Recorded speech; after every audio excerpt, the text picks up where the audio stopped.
Okay, today is July 2nd, and I'm again just working to finish up my case, my appeal for WCB. Um,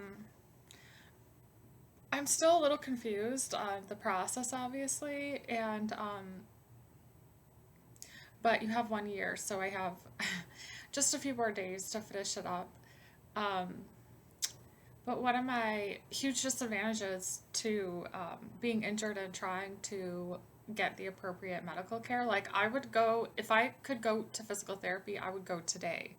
I would start today back with physical therapy, and I understand like it's the right step, the right progression. In my injury, I have a herniated disc. Um, because they want you to try quote unquote like conservative therapy before they do anything else like a steroid shot.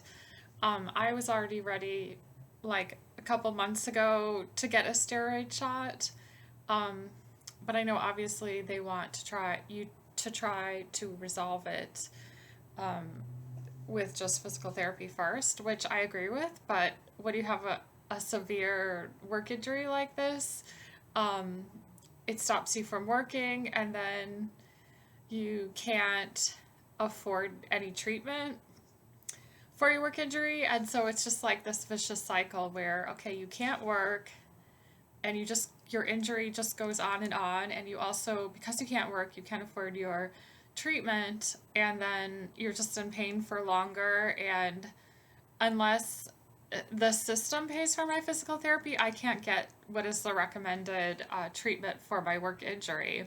So obviously, the system should pay for this, but because of the corruption or just what happened with my work injury, how they just dropped me when I was still totally injured because I yelled at them because they didn't pay me for 4 weeks. um, yeah. And then the case manager just, I guess in one day, she just went through and just, picked out different reasons why she thought she could drop me, including, their doctors and their consults that they hire to give them a favorable diagnosis for them to say, oh, this is just a sprain. Um, yeah, so it's very cruel and inhumane. I read online that some people have tried to get the UN involved, United Nations involved, and I don't know if that's my next step after this because, like, if you look at my injury and the progression and denying somebody who lives in a supposedly first world country treatment when they're supposed to be an insurance company is really corrupt, really bad. And also, just an aside, my mother was in a car accident like more than 10 years ago. And my mother, at the time she would be older than I am now when I injured. And it was a pretty severe car accident, but the insurance company paid for her treatment. Like they went with, according to like what her doctor said, and she did physiotherapy for like 7 months or 9 months. I don't know how long it was, but she ended up making a full recovery. Or from what I can tell, I'm not that close with my mother, but from what I can tell, she's not like it doesn't bother her anymore.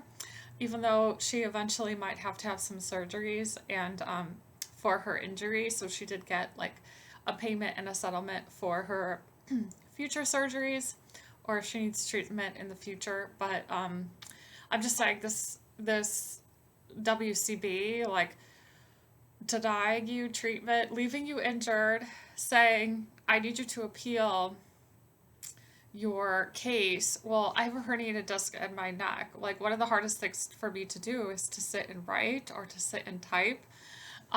So it's pretty ludicrous. Like they wouldn't assign me someone or help me, you know, um, with my injury. I mean, obviously it's extremely advantageous for them that I can't sit and write without being in pain. But another issue, I'm also on nerve pain medication. I was on before my injury. I had no chronic problems. I was on no medications at all.